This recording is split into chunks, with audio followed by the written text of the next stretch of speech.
இப்ப கிளம்பி வா.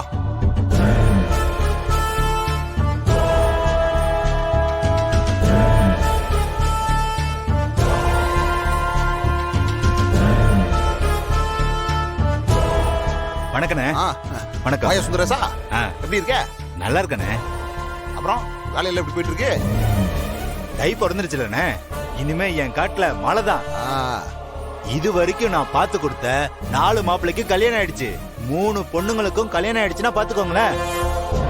யோ, அந்த கைராசிக்காகத்தான் உன்னை வர சொல்லியிருக்கேன். இங்காரு, நம்ம வீட்லயும் ஒரு கல்யாணம் நடக்கணும். அண்ணே, நம்ம வீட்டுல தான் கல்யாணம் முடிஞ்சிருச்சே. ஏய், பெரிய பிள்ளைக்கு தாயா இருக்கு, சின்னவளுக்கு இன்னும் முடியல. அதானே கோவில்பட்டி மாப்பிள்ளைய பேசி முடிச்சு வச்சிருக்கீங்களே, அப்புறம் எதுக்கு மாப்பிள்ளை பாத்துக்கிட்டு இருக்கீங்க? ஏய் பவித்ரா, மவ அவளுக்கு கல்யாணம் பண்ணி வைக்கிறது பெத்தவனோட கடமை. கண்டவனெல்லாம் என் பிள்ளைக்கு கல்யாணம் பண்ணி வைக்கணும்னு நினைச்சா நான் பார்த்து சும்மா இருப்பேனாக்கு? ஏய் யாரியா, நீ என்ன பண்ணுவியோ ஏது பண்ணுவியோ தெரியாது. நம்ம சொந்தத்துக்குள்ளேயே ஒரு நல்ல வரனா பார்த்து ஜாதகத்தை வாங்கிட்டு வந்து.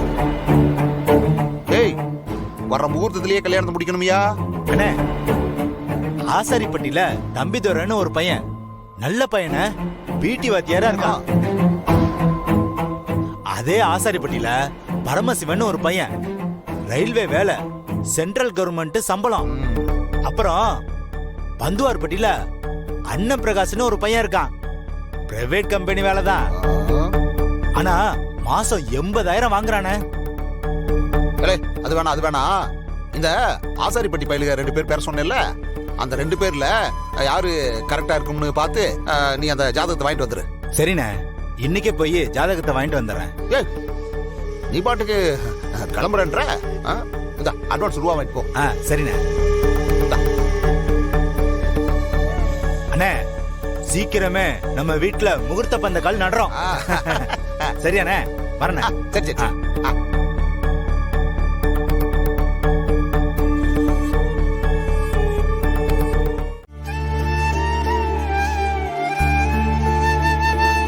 அவங்க இப்போ அன்கான்ஷியஸ்ல இருந்தாலும் அவங்கள சுத்தி நடக்கிற எல்லா விஷயமும் அவங்க காதுல கேட்டுக்கிட்டு தான் இருக்கு.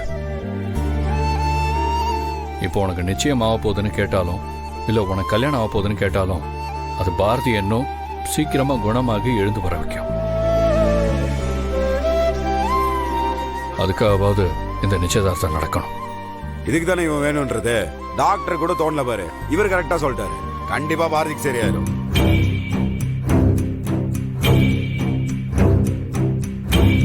அதாவது பாயத்ரா, உடம்பு முழுசா நீ எண்ணெயை தேய்ச்சிட்டு என்னதான் மண்ணில் உருனாலும் ஒற்றை மண்ணு தான் ஒட்டும். அதே மாதிரி என்னென்ன நடக்கணுமோ அது எல்லாமே நடந்தே தான் தீரும். அதுவும் நல்லவங்களுக்கு நல்லது மட்டும் தான் நடக்கும். என்ன? ஏன்னா இது என் நண்பன் ஆதி பேசி முடிச்ச சம்மதம். நாளைக்கு நிச்சயதார்த்தம் நடக்கணும், அவ்வளவுதான். டாட்.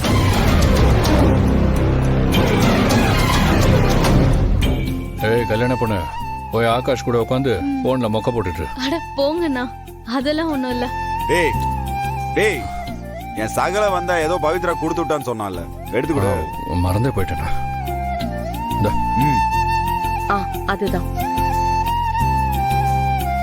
பவி, இந்த இது ஆகாஷ் உனக்கு எடுத்து போடவே. இதை கட்டிக்கிட்டு டவுனுக்கு வர சொன்னா உன்ன. டேய், வலிக்கு விழுந்துறாத.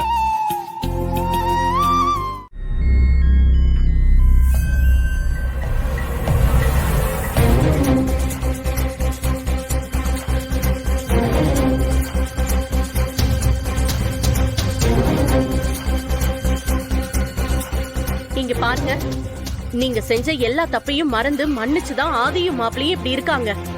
நீங்க திரும்ப திரும்ப வந்து ஏதாச்சும் பண்ணி மறுபடியும் பிரச்சனை வர வைக்காதீங்க. வீட்ல ஒரு நல்லது நடக்க போகுது. குடும்பத்துக்கு மூத்தவரா முன்னாடி நின்னு எல்லாத்தையும் நடத்தி கொடுங்க. அதை விட்டுட்டு எதுக்கு உங்களுக்கு இவ்வளவு கோவம்?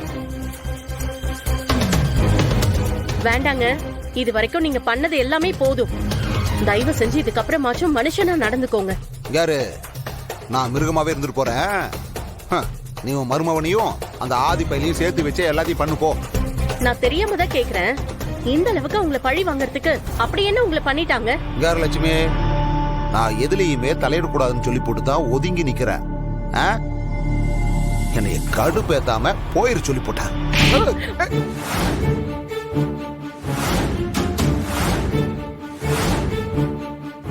என்னடா பெரிய இவ மாதிரி பேசிட்டே இருக்க?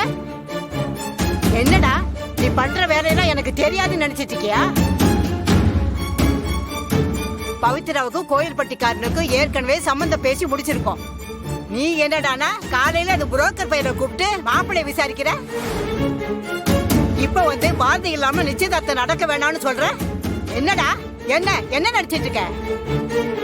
நீ பண்றதுக்கு நான் பொறுத்துக்கிட்டு போடா. நீ ஏதாவது பண்ணிக்கிட்டே இருப்பியா? உன் 3 சீட்டு வேலையில வீட்டுக்குள்ள காட்டிட்டு இருந்தேன்னு வையி, பெத்த மகன்னு கூட பார்க்க மாட்டேன். இங்கே வச்சு கழுத்த அறுத்து போட்டுருவோம் பாத்துக்க. எங்க உன் மனசாட்சியை தொட்டு சொல்லு. நீ தமிழ கடத்தல, ஆண்டாள குத்த சொல்லி ஆள் அனுப்பல, சாரதாவை ஊரை விட்டு போக வைக்கல. சொல்லுடா, எதுவும் பண்ணலன்னு சொல்லு பாப்போம். இவ்வளவும் பண்ணிட்டு நீ நல்லவ மாதிரி வந்து சுத்துவ. உன்னால பாதிக்கப்பட்ட ஆதியும் அழகரும் கெட்டவங்களா தெரியணும், அப்படித்தானே?